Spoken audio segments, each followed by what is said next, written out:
Recording. Do. This one is about a book, a special book, not the Bible. Can't say what I wanna say, 'cause Sharon did ding, and we're gonna stop it there. Welcome, Sharon. Thank you. That's me stopping talking before I get myself into trouble. Yes, because you would have done. Yeah, definitely. So, hello everyone. Welcome to part 5 of the Tinpot series within the Here to Tinpot 2 podcast. Why do you look at me like that when I talk? You look at me as if you're going to say this wrong. No. All right. You look like... That's just my look. You look like... You look startled. Is that what you're going for? Startled. Is that what we're going for? Like that time when you did your makeup and I said someone to punch you in the face. Ladies, I'm sure I'm not the only one here who is not good at contouring. Good at what? Contouring. So I tried doing it. Right. What you're meant to do is put a darker shadow underneath your cheekbone, okay, Yeah. which is meant to give you, the shape there. Yeah. I obviously didn't do a very good job because I saw Mark in the office and he said to me, "You got a bruise on your face." Well, I was concerned because I sort of like walked over to her and I went, I don't know if I should ask. He's not like my... I don't know what I can and can't say these days. I just went, "Are you all right? Why? Someone punched you in the face. Have you hit your face on something?" And then I remember you going, "Oh no, that's just my contour." And I went, "Oh God, great." That's like someone's... I don't know. That's like... that is almost as close as saying, "When are you due?" And I'm going, "I'm not pregnant." Yeah, it's just a bit bloating. Yeah, so I just went. Oh, yeah, that's what I did. But in my normal style though, I'll bring it up all the time. Well, I posted something on Instagram. Was it yesterday? Yeah, and you look like you look like a cherub. Yeah, and I looked back and there was like a blob of blusher in the wrong place. I don't want to be that guy, but you why do you laugh when I start saying I don't want to be that guy? Because the way you're looking at my face, like, Sharon, you're not doing a good job there. Let me do it. No, I don't know how to put makeup on. Or neither do I. Well, clearly. Oh, thanks. What I was going to say is there are copious amounts of TikToks and Instagram videos that I'm sure people make careers out of going. I mean, who's that lady we both follow on Instagram? She's a mum. Manchester. Oh, yeah. Tired and Tested? Something like that. She's brilliant. Yeah, but she's always doing like makeup tutorials and doing I want to say blusher and eyeliner. I gave it a go. I didn't hit the mark that time, or perhaps every day, but I'll give it a go. No. Well, it's quite complex. I'm sure the Kardashians can rest easy knowing that your makeup empire will not be coming from anytime soon. No, they'll be all right. There's probably a lesson of how not to do it in there somewhere. Anyway, moving on from Sharon's makeup. Please add in the comments if you'd like to know more about Sharon's daily routine. What products you might use in her hair, how you brush it, things like that. I can't go any further than that because, again, I'm going to get myself in trouble. You'll get a kick in a minute. The viewers can't, or the listeners can't see that. She's nipping me under the desk going, get on with it. Just get on with it. We're supposed to be doing about this bloody CX buggy, and I don't know why I've gone like this and I'm talking like this. I can't get out of it, Sharon. Help me out. Right, okay.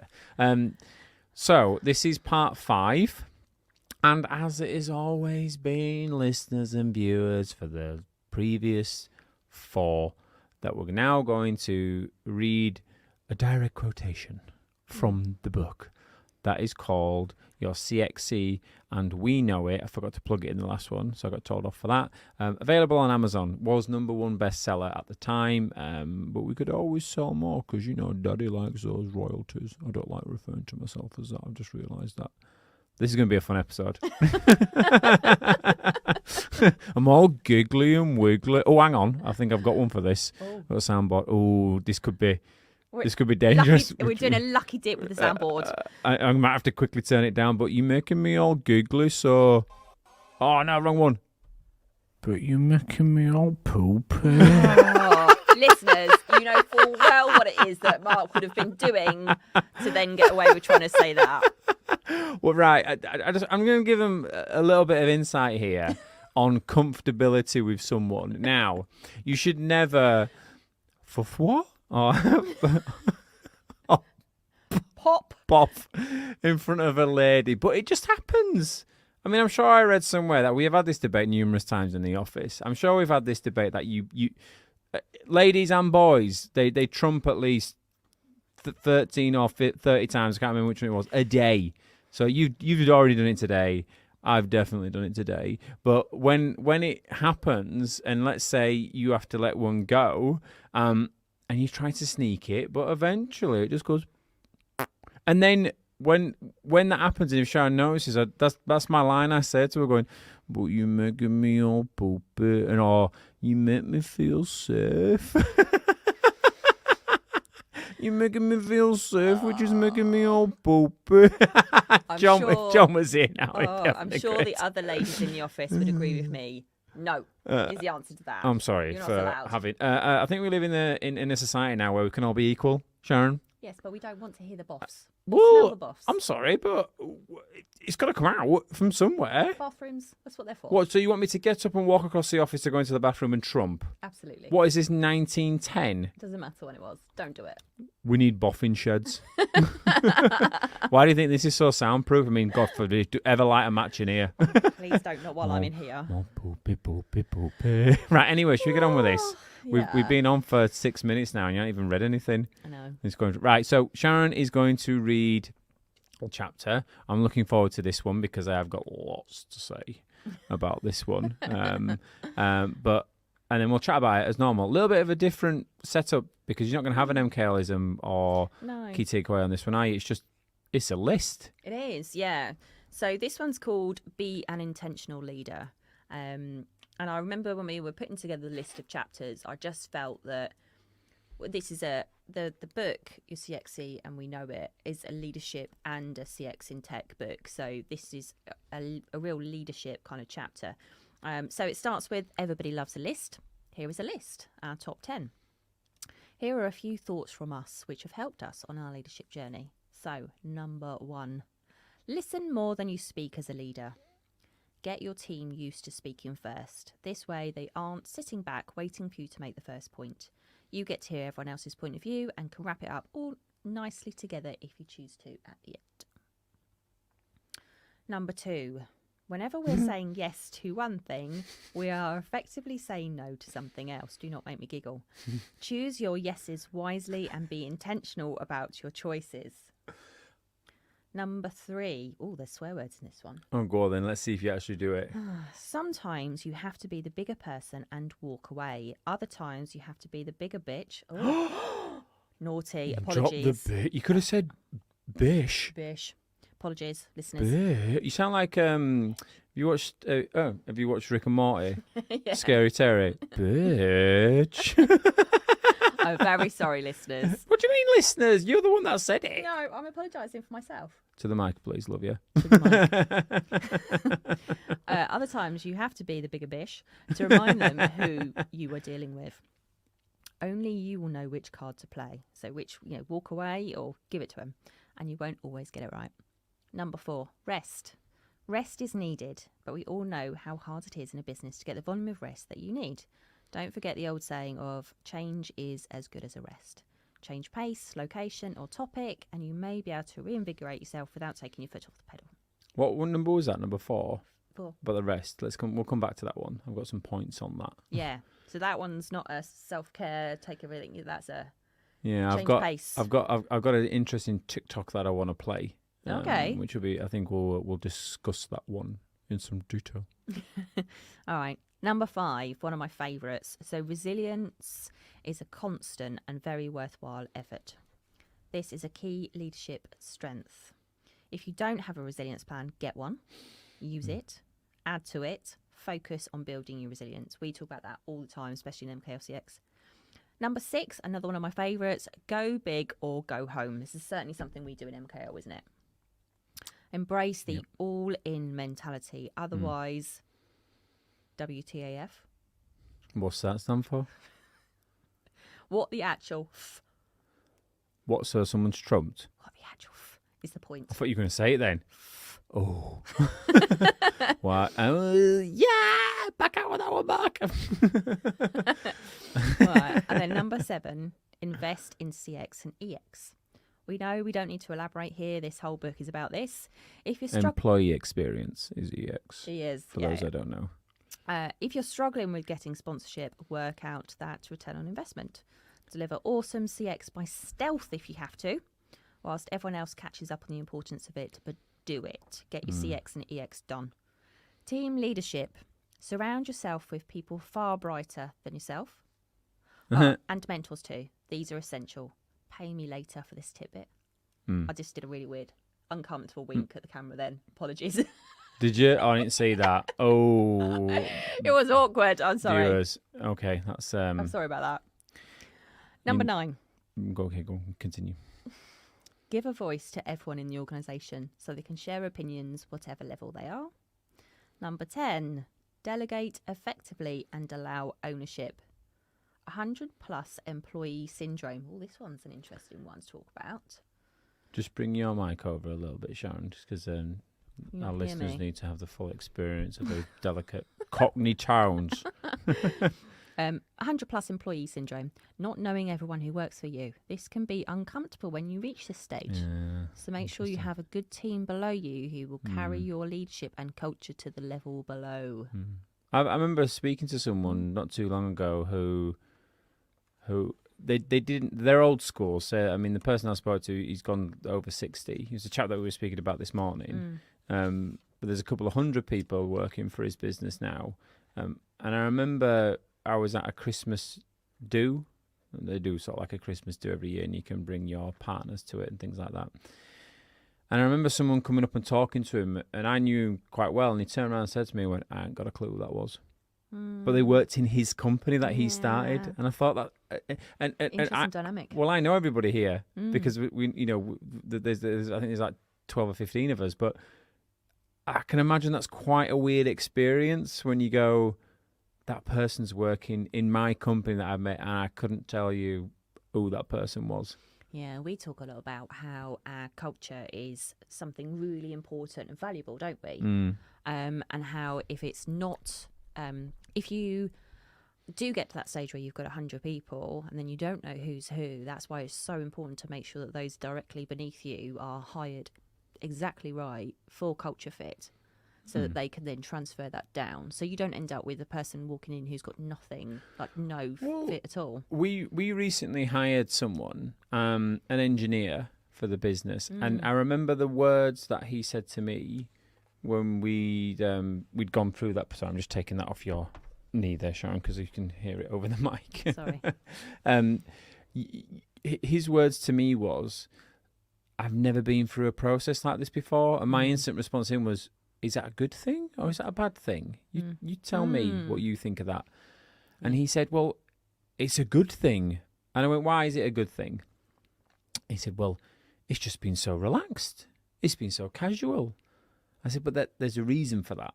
There's a reason why that is. You know, there is method in the madness because, as we all know, if you go for a normal job interview, 9 times out of 10, you're probably going to get a very structured, rigid interview process. And in some ways, you need that. But we get around that, and I'll explain how we get around that in various different ways. One, you need it to you making sure that you're giving everybody a fair crack in the whip because you don't want to leave yourself open to a tribunal, which people can do. But also you need to make sure that there is some rigor and process behind it so that if you're hiring an engineer, they can actually do the things that they want to do. So this is where we do a lot of background checks on the individual. We check qualifications on. Once they've passed what we call the hygiene factor, then it's a cultural fit process. And I remember having this conversation with a chap and saying to him, well, if I was to sit in front of you and I was to say, you know, tell me a time when you had a difficulty in your life and how you overcame that. Or if you could have any superpower, what would it be? Or what colour would you be? And all that stuff. You're going to give me an answer that I want to hear, but I'm going to get interview Sharon, not Sharon as I'm getting now. Yeah. Whereas if I'm relaxed with you and we're having a conversation around, and when I say with boundaries, it means like not when you're in you can say what you want. I'm on about with boundaries. In boundaries are in the scope of the role that they're going to be doing. But in those boundaries, you can have a normal human being conversation. You just watch their walls fall down. and then you get to see the real person. And that's important to us because one of our values as a company, it's all about authenticity, isn't it? Well, yeah, because you've got... How many times have we... Oh, well, I'm going to go through this in a bit more detail a bit later around being authentic, because I've got a lot of, I want to say, chips on my shoulder. I'll probably say that, and I say no. It's probably more of a Mount Everest on my shoulder with that one. I've got some demons that I need to put to rest with that one around being authentic. But I just wanted to come back to, I think it was point 4 in the list, and I cannot remember what the other one was. I think it was about a resilience plan. I don't know what number that was. That was ever 6 or 7, but I just wanted to play this clip from Jordan Peterson. We're going to test technology out now. So what I've done, listeners and viewers, if you can see it, is I've got my phone connected up to the Rode soundboard at the moment. I can Bluetooth my phone to it, and then I can play various clips on TikTok or whatever it might be. So what we should hopefully hearing in a second is Jordan Peterson. I'll cut it off after, because Jordan's not the only one that's speaking, but I just wanted to play his point in relation to what you said around point 4, and I think it was point 6, and then let's discuss it. So let's get this to work. One of the things I tell young men, well, and young women as well, but the young men really need to hear this more, I think, is that you should be a monster. You know, because everyone says, well, you should be harmless, virtuous. You shouldn't do anyone any harm. You should sheath your competitive instinct. You shouldn't try to win. You know, you don't want to be too aggressive. You don't want to be too assertive. You want to take a back seat and all of that. It's like, no. Wrong. You should be a monster, an absolute monster, and then you should learn how to control it. So I'll just stop that there. He goes on slightly further, doesn't he, where he talks about the gardener.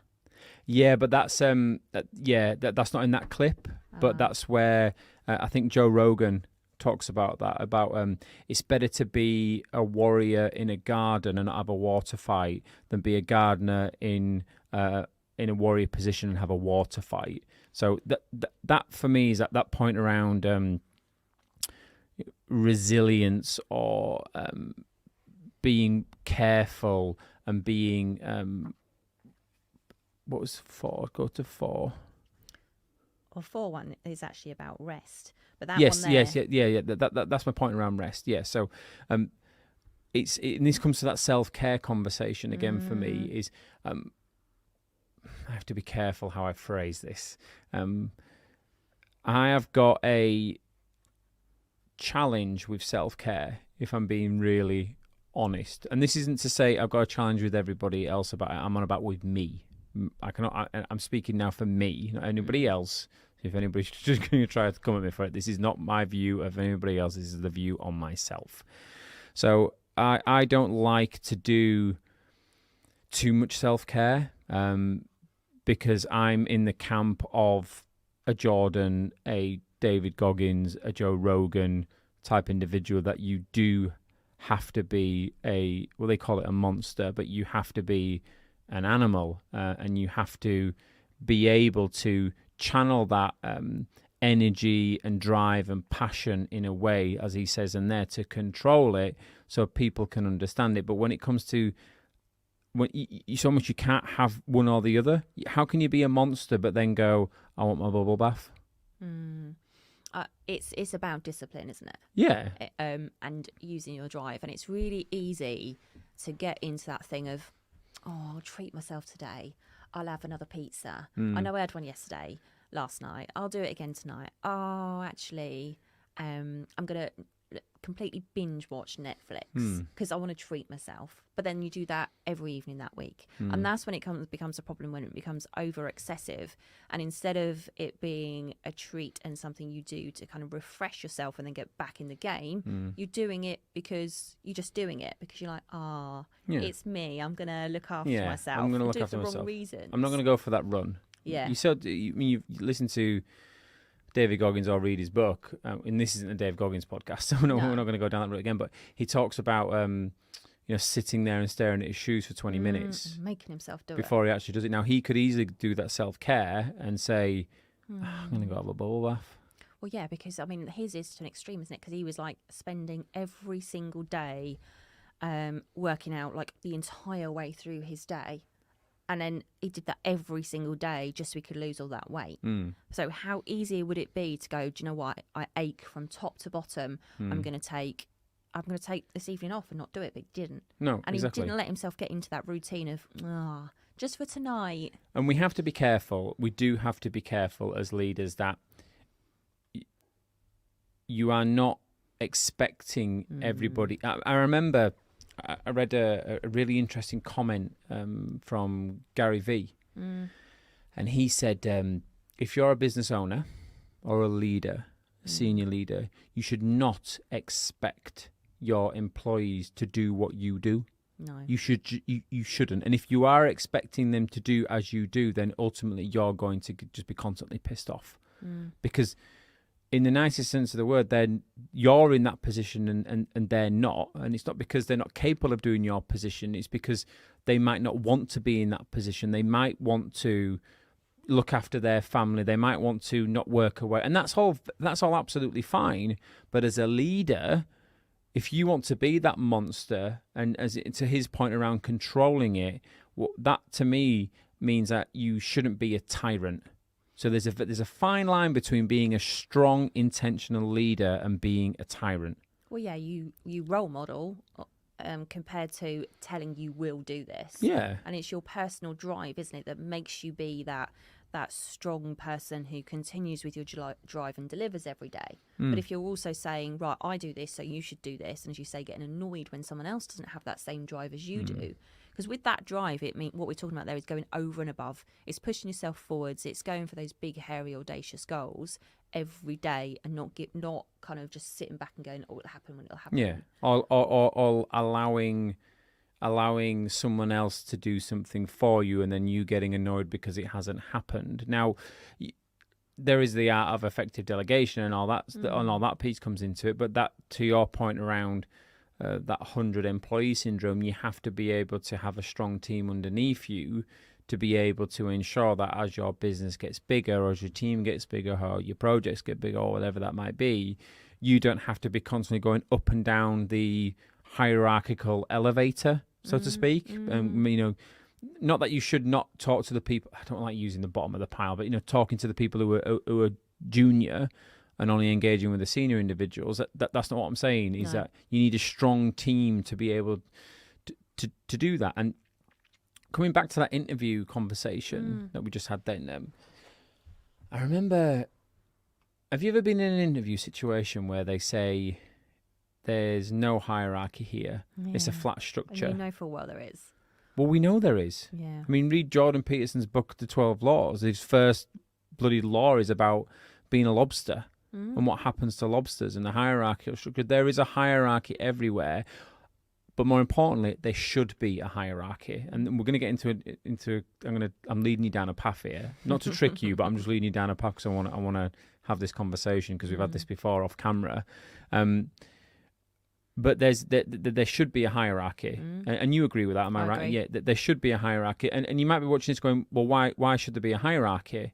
And the reason why there should be a hierarchy, and bear with me on this one, the reason why there should be a hierarchy is because you want the best and the brightest at the top solving the problems of the organisation and what that be. Now, notice I said the best and the brightest. I didn't say anything about it being a man or a woman or a specific ethnicity, none of that. It should be the best and the brightest based on competency.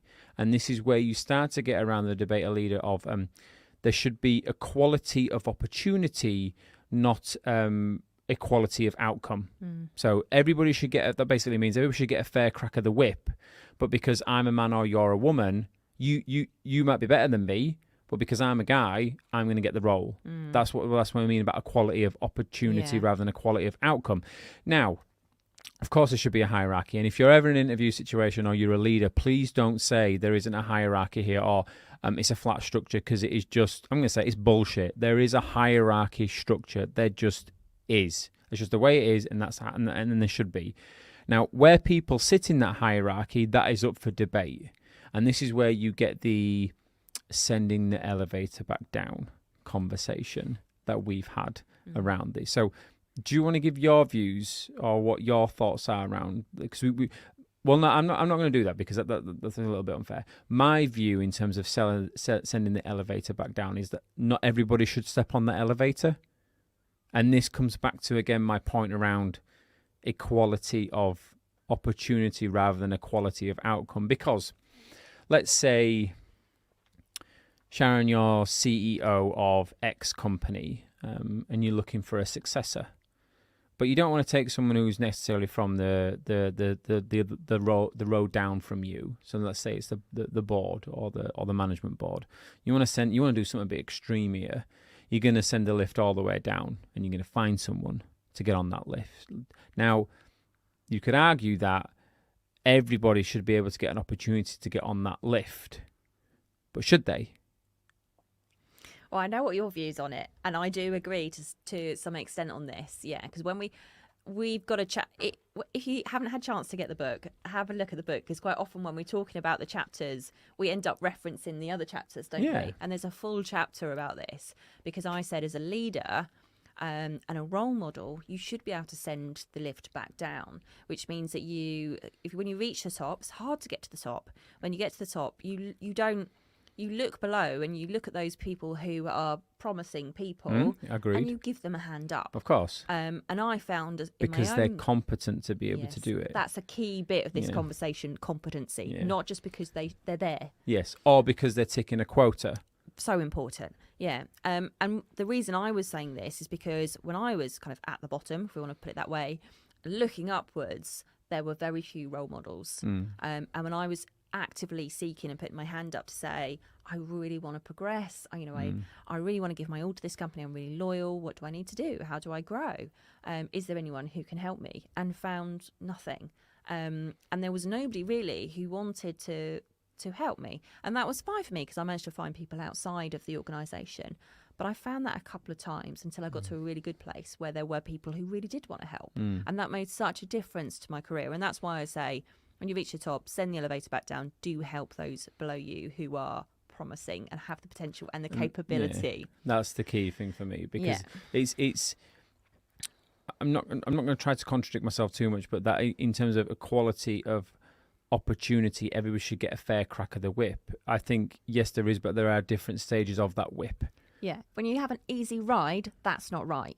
No, and you see it all the time. How many people, and there'll be people watching this who are working in organisations where there are extremely senior people in very senior roles, rightly or wrongly, they may be incompetent to be able to do that role, and there might be other factors at play that have put them in that position. Now, that's not to say the hierarchy structure is broken, because there is a hierarchy. It's how that hierarchy structure is then filled in, which is broken.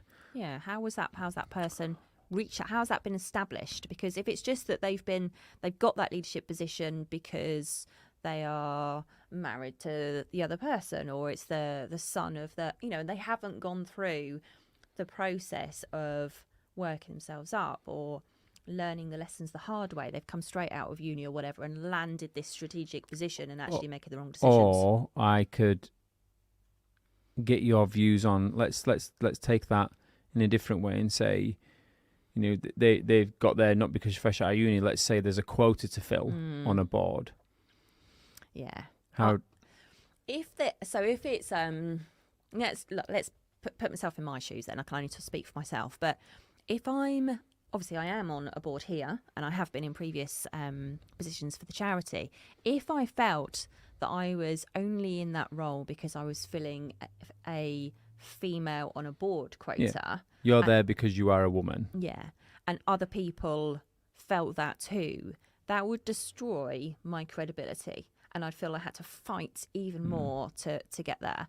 And that, when that comes into play, that messes with your mind, and it comes back to your point around being authentic. It does, yeah. It's got to be right. You've got to earn your place. But there is a glass ceiling. There is. There is 100% a glass ceiling, and I don't know.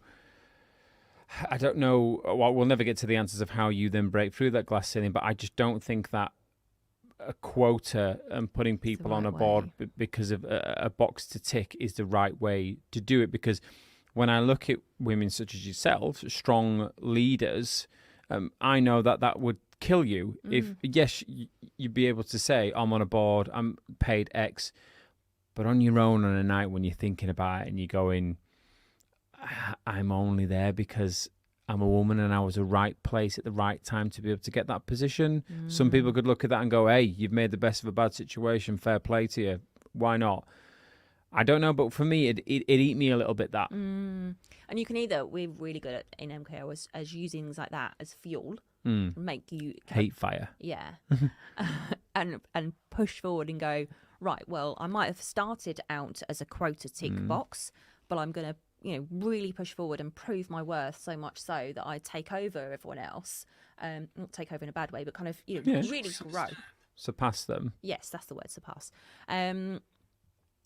Or you kind of let it eat away at you, and that then creates imposter syndrome and stuff like that.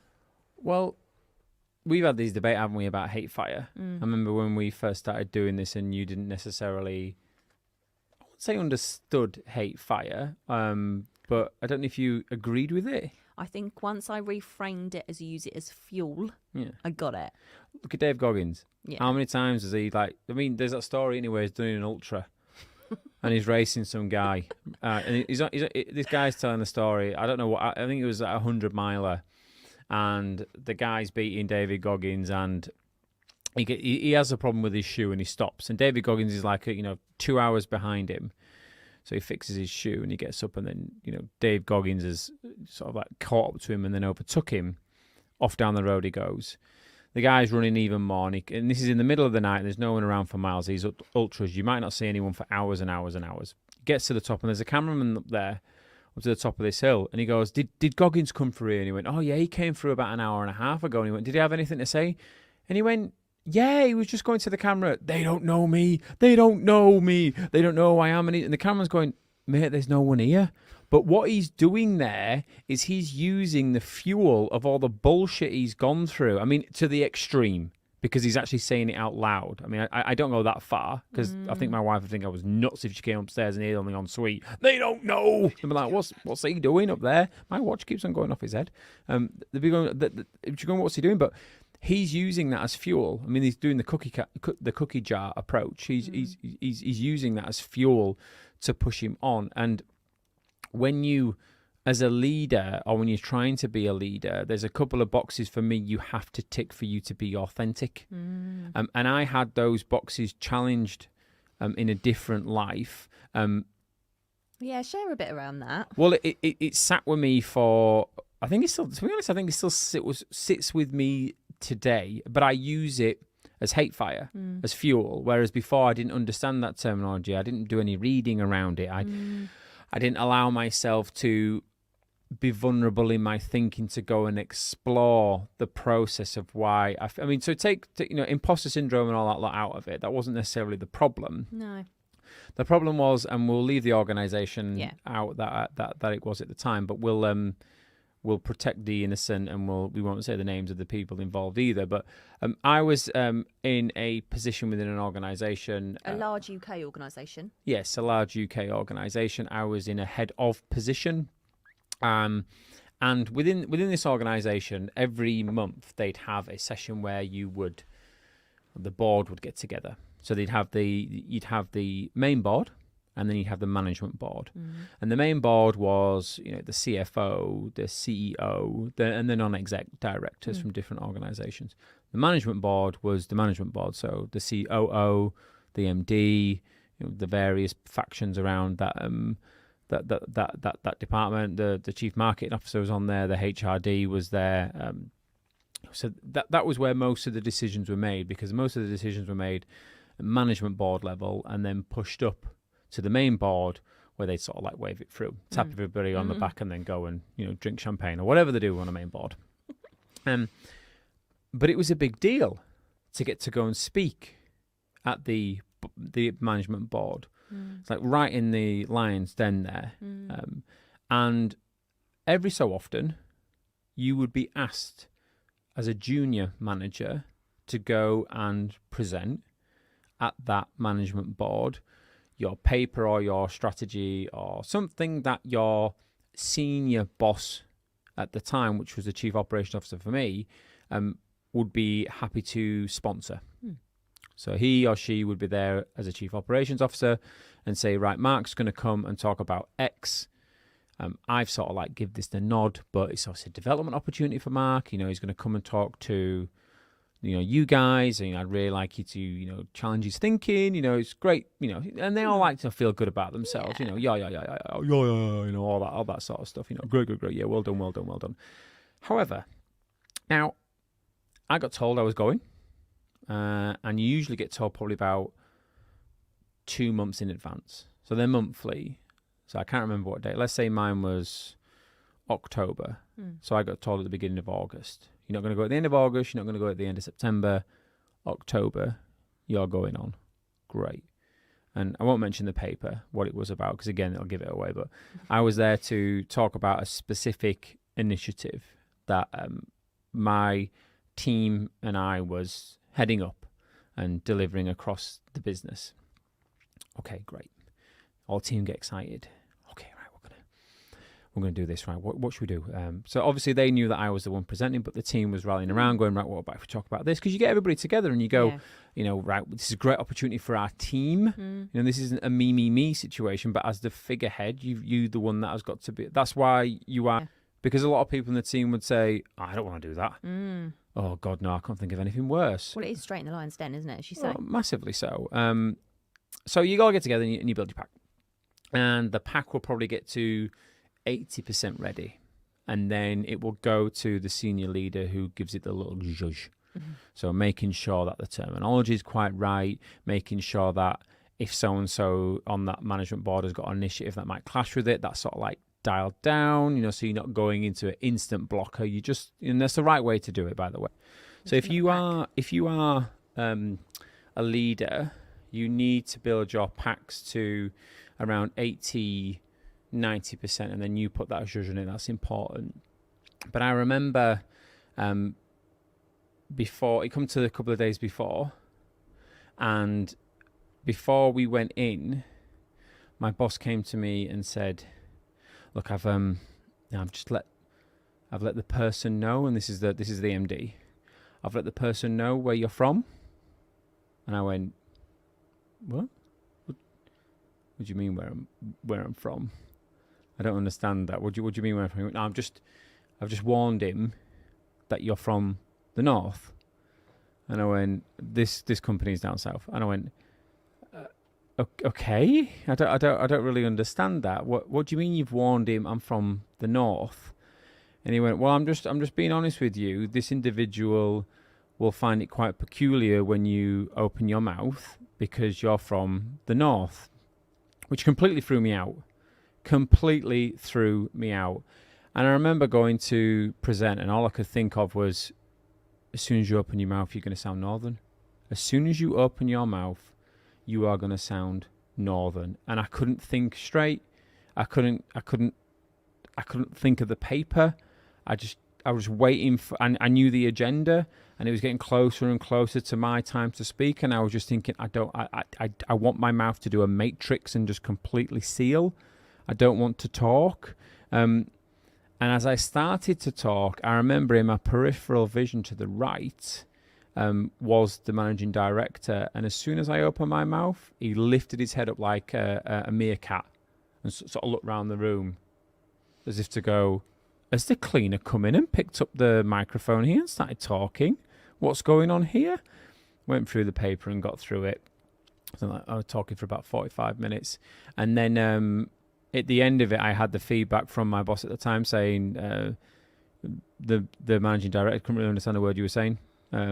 He didn't get what you were saying, and I was talking probably more northern than I am now. But after that, I was then sent onto a presentation course. Elocution. Yeah, I'm doing that with inverted commas for listeners, which was to basically soften my accent. And anyone who's watching this can see my face, because when Mark first told me that, and I'm sort of clenching my knees and like clench, because when Mark first told me about this, it shocked me to the core. I suppose because I mean, I've got a fairly strong accent compared to some people. Others, I've got no accent. But I'm right from down south, very local to where that happened to be. And it had never once occurred to me that someone would go through that. I suppose that's EX. That's, that employee experience part for me. It's obviously quite strong. And I was just shocked that would have any play at all on you going and sharing something that's really important. Obviously it's important, otherwise it wouldn't have made it to the board meeting. Oh yeah. And that it had that kind of effect on you, and all these years later it's still it to the point I'm not bothered about opening my mouth now. No. because I run my own business, and you soon find that when you run your own business you just don't care. Yeah. So you have to say what you want to say, and if people don't like it, then who cares? But if I wouldn't have been fortunate to be able to do this, I genuinely think that would have held me back in my career, because I'd have been just, and funnily enough, I was listening to LBC a couple of weeks ago. James O'Brien was on there, and we were having this he was having this conversation around how British love a toff.